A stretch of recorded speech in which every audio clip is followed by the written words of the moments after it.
Hello అండి, నమస్తే. Welcome to Devi smart kitchen.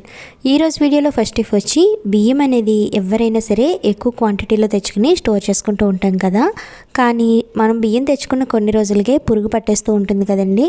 అలా పురుగు పట్టకుండా ఎక్కువ రోజులు బియ్యం ఫ్రెష్గా ఉండాలంటే ఈ టిప్స్ అయితే ట్రై చేసి చూడండి.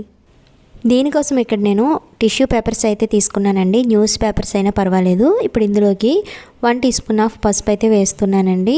ఇలా పసుపు వేసుకుని వీటిని పొట్లలాగా చుట్టుకోవాలన్నమాట. ఇలా చుట్టుకున్న పొట్లాలను బియ్యం వేసుకునే డబ్బాలే వేసుకోవాలండి. ఈ పొట్లాలని మనకు అవసరానికి తగ్గట్టు వేసుకోవచ్చు. ఇక్కడ నాకు 2 సరిపోతాయని చెప్పి 2 వేసుకున్నాను. ఇలా చేయడం వల్ల బియ్యం అనేది అస్సలు పురుగు పట్టదండి.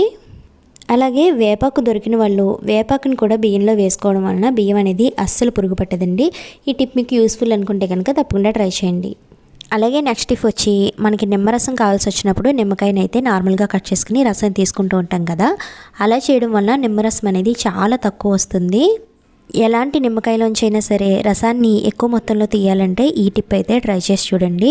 మనం నిమ్మకాయని అడ్డంగా కట్ చేస్తూ ఉంటాం కదా, అలా కాకుండా ఇలా నిలువుగా కట్ చేయండి. నిమ్మకాయని ఇలా కట్ చేసిన తర్వాత మిడిల్లో అయితే వైట్గా కనిపిస్తుంది కదండి, ఇలా హార్డ్గా ఉండే పార్ట్ అయితే ఉంటుందన్నమాట. ఈ హార్డ్గా ఉండే పార్ట్ వలన మనకి నిమ్మరసం అనేది తక్కువగా వస్తుంది. సో వీడియోలో చూపిస్తున్న విధంగా నిమ్మకాయని కట్ చేసుకుని రసం తీసుకుంటే కనుక నిమ్మరసం అనేది ఫుల్గా వస్తుంది. ఇలా నిమ్మరసం తీసుకోవడం వల్ల మనం ఎక్కువ కష్టపడవలసిన అవసరం కూడా ఉండదు. చూసారు కదండి, నిమ్మరసం అయితే అసలు మన చేతులు నొప్పి పట్టకుండా ఎంత ఈజీగా వచ్చేసిందో, అలాగే ఎక్కువ క్వాంటిటీలో కూడా వచ్చింది. మీకు ఈ టిప్ హెల్ప్ అవుతుంది అనుకుంటే కనుక ట్రై చేయండి. అలాగే నెక్స్ట్ టిప్ వచ్చి ఈ నిమ్మకాయని రసం పిండేసిన తర్వాత ఈ నిమ్మ తొక్కలను అయితే వేస్ట్గా పడేయకుండా మనం చాలా రకాలుగా యూస్ చేసుకోవచ్చండి. మన ఇంట్లో అల్లం వెల్లుల్లి పేస్ట్ వేసిన సీసాలు కానీ లేకపోతే పచ్చడి సీసాలు కానీ ఉంటాయి కదండి, అవి మనం ఎంత వాష్ చేసినా కానీ స్మెల్ అనేది అలాగే ఉండిపోతుంది కదా. పచ్చడి స్మెల్ కానీ అల్లం వెల్లుల్లి పేస్ట్ స్మెల్ కానీ పూర్తిగా పోవాలంటే ఈ టిప్ అయితే ట్రై చేయండి. ఇలా వాడేసిన నిమ్మ చెక్కల్ని ఆ సీసాలో వేసుకుని కొద్దిగా హాట్ వాటర్ని వేసుకుని ఇలా వాష్ చేసుకుని ఒక 2 అవర్స్ పాటు అలాగే ఉంచేయండి. 2 అవర్స్ తర్వాత మనం నార్మల్గా వాష్ చేసుకున్నా సరిపోతుంది. ఈ స్మెల్ అనేది పూర్తిగా పోతుందన్నమాట. ఇలా వేస్ట్గా పడేసే నిమ్మ చెక్కల్ని మనం ఈ విధంగా యూస్ చేసుకోవచ్చండి. ఈ టిప్ మీకు యూజ్ అవుతుంది అనుకుంటే ట్రై చేయండి. అలాగే ఈ సీసాకు ఉన్న మూతను కూడా ఇదే నిమ్మ చెక్కతో క్లీన్ చేసేసుకున్నానండి. ఇప్పుడు సీసా అయితే చూడండి ఎంత నీట్గా ఉందో. అలాగే నెక్స్ట్ టిప్ వచ్చి మనం క్యాబేజ్ని చాక్తో కట్ చేయాలంటే అదొక పెద్ద పనిలా ఉంటుంది కదండి. ఇప్పుడు దీనికోసం ఒక చిన్న టిప్ అయితే చెప్తాను, ట్రై చేసి చూడండి. ఇది మనకి చాలా బాగా హెల్ప్ అవుతుంది. ఇక్కడ నేను క్యాబేజ్ని అయితే తీసుకున్నానండి. క్యాబేజ్ పైన కొంచెం డ్యామేజ్ అయిన పార్ట్ ఉంది, అలాగే అక్కడక్కడ బ్లాక్గా ఉంది. సో దీనిపైన ఉండే తొక్క మొత్తాన్ని కూడా తీసేస్తున్నాను. ఇలా తీసేసిన తర్వాత ఇలా ముచ్చుకు దగ్గర హార్డ్గా ఒక పార్ట్ ఉంటుంది కదండి, ఆ పార్ట్ని అయితే ఫస్ట్ కట్ చేసేసుకోవాలి. ఇలా పై పార్ట్ మొత్తం తీసేసిన తర్వాత ఈ క్యాబేజ్ని ఈజీగా కట్ చేయడం కోసం ఇక్కడ నేను పెన్నును అయితే వాడుతున్నానండి. పెన్నును ఎందుకు వాడుతున్నాను ఏంటనేది వీడియో చూస్తే మీకే అర్థమవుతుంది. ఇక్కడ నేను క్యాబేజ్కి మిడిల్ పార్ట్లో పెన్నును అయితే ఈ విధంగా గుచ్చుకుంటున్నానండి. ఇలా గుచ్చుకుని మనం క్యాబేజ్ని ఈజీగా కట్ చేసేసుకోవచ్చు. లేదు మనకి ఇలా కట్ చేయడం కష్టంగా ఉంది అనిపిస్తే కనుక క్యాబేజ్ని ఒక 4 పార్ట్లుగా డివైడ్ చేసుకోండి. అలా పార్ట్లుగా కట్ చేసుకున్న తర్వాత ఇప్పుడు పెన్నని ఈ క్యాబేజ్కి మిడిల్లో ఈ విధంగా గుచ్చుకున్న తర్వాత మనం క్యాబేజ్ని అయితే నీట్గా ఈజీగా కట్ చేసేసుకోవచ్చు. మనం క్యాబేజ్ని డైరెక్ట్ అలాగే కట్ చేస్తే కనుక అప్పుడప్పుడు చేయి కట్ అయ్యే ఛాన్స్ కూడా ఉంది కదండి. సో ఈ విధంగా కట్ చేసుకుంటే కనుక మనకి చాలా ఈజీగా కట్ అయిపోతుంది. మనం క్యాబేజ్ని కట్ చేసినప్పుడు ఈ పెన్నని ఇలా గట్టిగా పట్టుకుని క్యాబేజ్ని అయితే ఇలా కట్ చేసుకోవచ్చండి.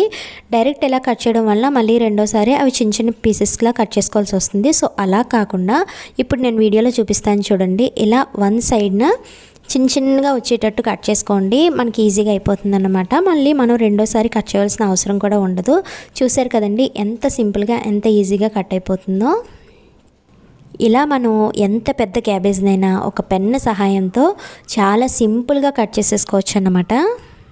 అదే క్యాబేజ్ని మనం నార్మల్గా కట్ చేయవలసి వస్తే కనుక ముందు పెద్ద పీసెస్ కింద కట్ చేసుకుంటాం కదా, మళ్ళీ చిన్న పీసెస్గా కట్ చేయడం కోసం మళ్ళీ రెండోసారి కట్ చేయవలసి వస్తుంది. సో అలా కాకుండా ఇలా అయితే ట్రై చేయండి. అలాగే నెక్స్ట్ టిప్ వచ్చి మనం కళ్ళజోడుని ఎంత నీట్గా క్లీన్ చేసినా కానీ కళ్ళజోడు అనేది మసకగా మబ్బుగా ఉంటూనే ఉంటుందండి. దాని మీద ఉండే మరకలు అయితే పోవన్నమాట. సో దానికోసం ఈ టిప్ అయితే ట్రై చేసి చూడండి. దీనికోసం మనం డైలీ రెగ్యులర్గా అయితే పాలు కానీ లేదా హాట్ వాటర్ కానీ కాసుకుంటూ ఉంటాం కదా. పాలు కాసిన తర్వాత వెంటనే మూత పెట్టేసేయండి. మూత పెట్టిన తర్వాత మూత తీసి చూస్తే కనుక ఆవిరి వస్తుంది కదండి. ఆ ఆవిరికి ఈ కళ్ళజోడుని అయితే తగిలించండి. అంటే ఆవిరి ఈ కళ్ళజోడికి తగలాలన్నమాట. ఇలా గ్లాసెస్కి రెండు వైపులా కూడా ఆవిరి తగిలేటట్టు చూడండి.